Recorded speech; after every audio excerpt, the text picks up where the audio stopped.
Alport ini orangnya aktif, reflektif. Kalau bahasa filsafat dia termasuk juga eklektis. Eklektis itu dia ngambil dari banyak sumber. Maka dia bolak-balik merevisi definisinya. Kabarnya ketika dia mendefinisikan kepribadian saja, itu direvisi sampai 49 kali. Bayangkan kalau kalian kan ada definisi langsung mbok apalkan. Kalau Alport tidak, dikritisi sampai 49 kali. Makanya yang atas sama yang bawah itu separuhnya sama, tapi di bagian belakang beda. Meskipun maksudnya sama. Jadi katanya Alport, kepribadian itu organisasi dinamis dari sistem psikofisik yang menentukan penyesuaiannya yang unik terhadap lingkungan. Saya tidak yakin kamu paham. Ya, nggak usah dihafalkan, makanya kamu tidak paham. Yang kedua, diubah yang belakang, karakteritis, perilaku, dan pemikirannya. Ini saya lewati karena susah dipahami. Kita potong-potong definisi itu biar jelas maksudnya Alport. Apa sih kepribadian itu? Kepribadian itu dynamic organization. Tadi kan organisasi dinamis. Dynamic organization itu apa? Dinamik itu kan dinamika berubah-ubah. Organisasi itu ada strukturnya. Berarti apa?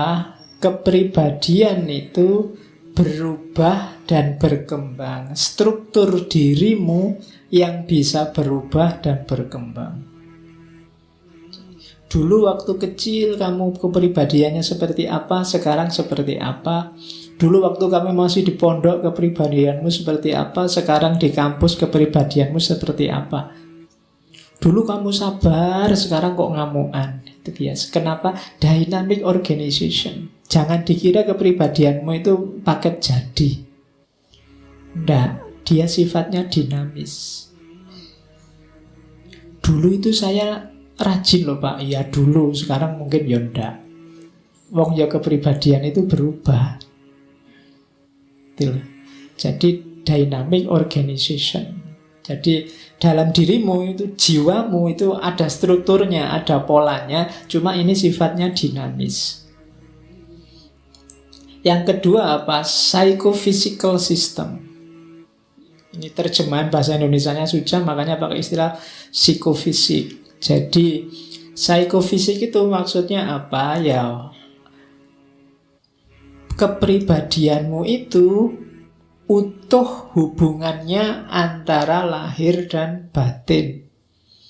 Jadi kepribadian itu tidak cuma batin saja atau lahir saja, dua-duanya.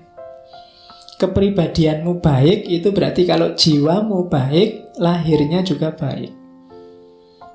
Contohnya tadi misalnya rajin.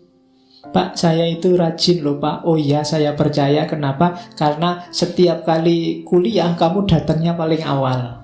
Nah, itu kan dalam jiwanya ada kerajinan, lahirnya juga rajin. Maka namanya psikofisik. Lahir dan batinnya sama. Katanya cinta, tapi kok cuek. Mungkin belum psikofisik. Belum utuh, berarti masih setengah. Kalau cinta ya peduli biasanya. Kalau tidak peduli biasanya tidak cinta.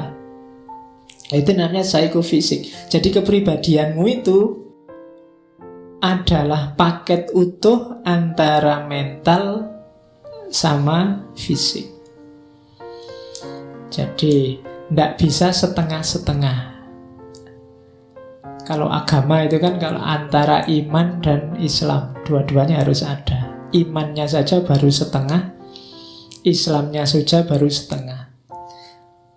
Islamnya lengkap, kamu ya sholat, zakat, puasa, tapi imannya tidak ada, kamu tidak percaya pada Allah, tidak percaya pada kitab suci, itu aktivitasmu tidak ada nilainya. Atau iman saja, tidak ada Islamnya, kamu percaya pada Allah, percaya pada kitab suci, pada Rasul, tapi sholat tidak mau, zakat tidak mau, puasa tidak mau, itu tidak utuh. Sama kayak orang bilang jatuh cinta, merasa jatuh cinta, tapi kayak tadi tidak peduli, WA tidak pernah, nganter tidak pernah, nraktir apalagi, berarti tidak. Ya. Atau sebaliknya, sering raktir, sering jemput, tapi sebenarnya kamu tidak jatuh cinta, biasa aja pak temen, berarti. Jadi tidak ada nilainya, wong yo tidak ada isinya.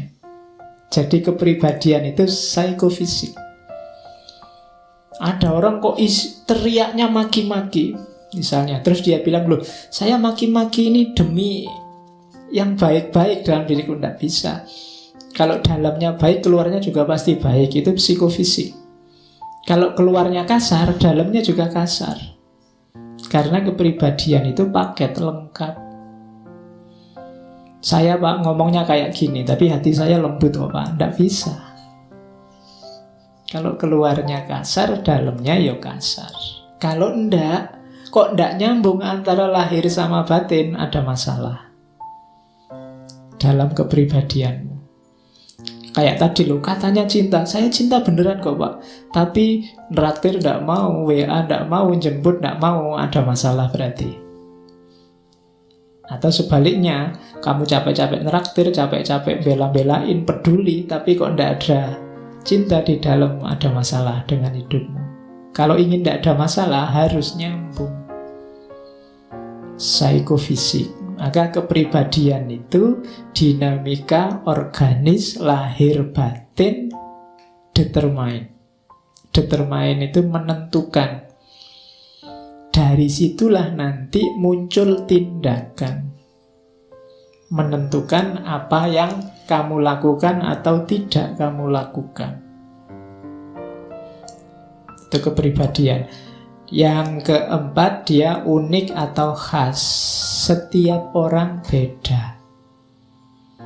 Gejalanya mungkin sama, ekspresinya mungkin sama, tapi setiap orang pasti ada keunikan-keunikannya sendiri.